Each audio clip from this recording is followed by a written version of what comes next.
Ruth Sylvia Gill was born on October 2, 1908, into a family already steeped in privilege and social standing. From birth, Ruth was surrounded by the expectations of British high society, where decorum, discipline, and loyalty to the crown were not optional but essential.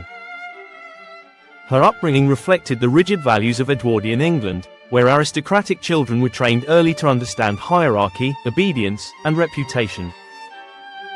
Education for Ruth was not merely about academics but about preparation for a life of service, social leadership, and strategic marriage. She learned how to navigate elite circles, how to speak with precision, how to behave impeccably, and how to suppress personal emotion in favor of public duty.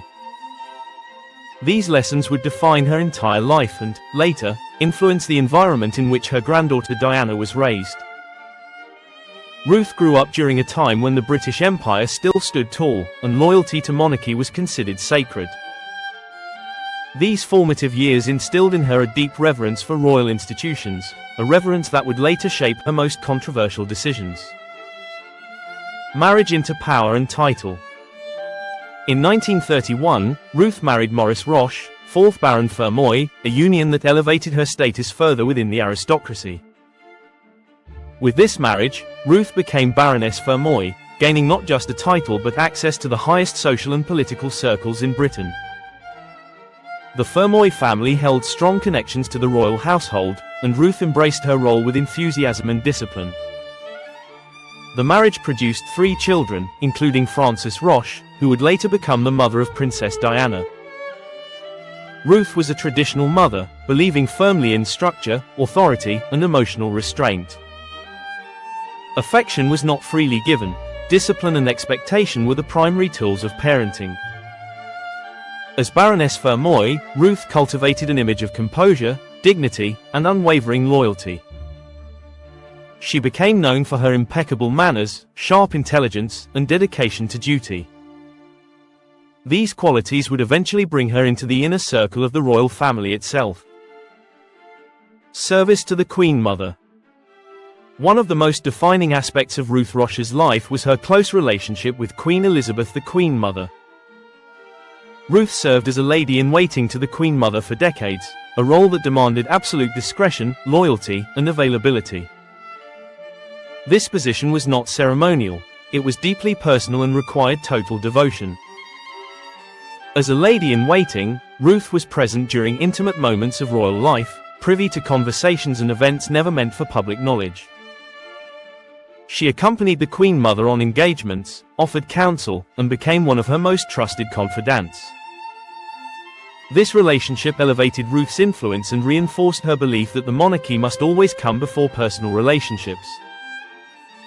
Her devotion to the Queen Mother was so profound that it often overshadowed her role as a mother and grandmother. Ruth believed service to the crown was the highest honor, and she expected her family to share this belief. A complex family dynamic. Ruth's relationship with her daughter Frances was strained and complicated. Frances married John Spencer, Viscount Althorpe, and became part of the Spencer family, one of Britain's most prominent aristocratic dynasties. Their marriage, however, was deeply unhappy, marked by emotional distance and eventual divorce. When Frances sought to leave her marriage, Ruth did not support her daughter's choice. Instead, Ruth sided with John Spencer, a decision that shocked many and permanently fractured the mother-daughter relationship. Ruth testified against her own daughter during the custody battle, arguing that Frances was unfit to raise her children. This decision would have lifelong consequences, particularly for Diana. Ruth's belief in tradition and reputation outweighed maternal loyalty, reinforcing a pattern where emotional needs were secondary to social order. Princess Diana's childhood under Ruth's shadow. Princess Diana spent part of her childhood under the influence of Ruth Roche, particularly during periods of family instability. Ruth believed that children should be raised with discipline, routine, and emotional restraint. Diana, however, was sensitive, empathetic, and deeply emotional, qualities that clashed with Ruth's worldview. Ruth reportedly viewed Diana as overly sensitive and believed that emotional expression was a weakness. This emotional disconnect may have contributed to Diana's lifelong struggle with self-worth and belonging. While Ruth ensured Diana was exposed to aristocratic values and royal proximity, she failed to nurture Diana's emotional needs.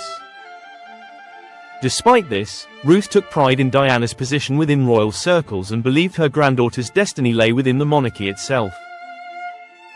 The royal marriage and silent approval when Diana became engaged to Prince Charles, Ruth Roche was quietly pleased.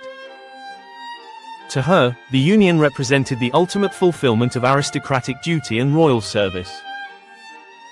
Diana was not just marrying into the royal family, she was becoming part of the institution Ruth had devoted her life to serving. Ruth's proximity to the Queen Mother meant she understood the expectations placed upon royal brides. She believed Diana must adapt, endure, and remain loyal, regardless of personal cost. There is little evidence Ruth offered emotional guidance or protection during this period. Instead, she trusted the system she revered, believing it would shape Diana as it had shaped generations before her. Distance, silence, and regret as Diana's marriage deteriorated and her emotional struggles became public, Ruth remained largely silent. She did not publicly criticize the monarchy or defend Diana's grievances. Her loyalty remained firmly with the crown, even as Diana suffered. In later years, some accounts suggest Ruth privately expressed regret for the emotional distance she maintained. However, she never publicly renounced her beliefs or apologized for her role in family conflicts. She remained devoted to the Queen Mother until her death. Ruth Roche passed away on July 6, 1993, 4 years before Diana's tragic death. Their relationship remained unresolved, marked by love, distance, and unspoken understanding. Legacy and historical reassessment. Today, Ruth Roche is remembered as a symbol of the old aristocracy, a woman shaped by tradition and unwavering loyalty to monarchy. Her life represents the values Diana would later challenge and redefine.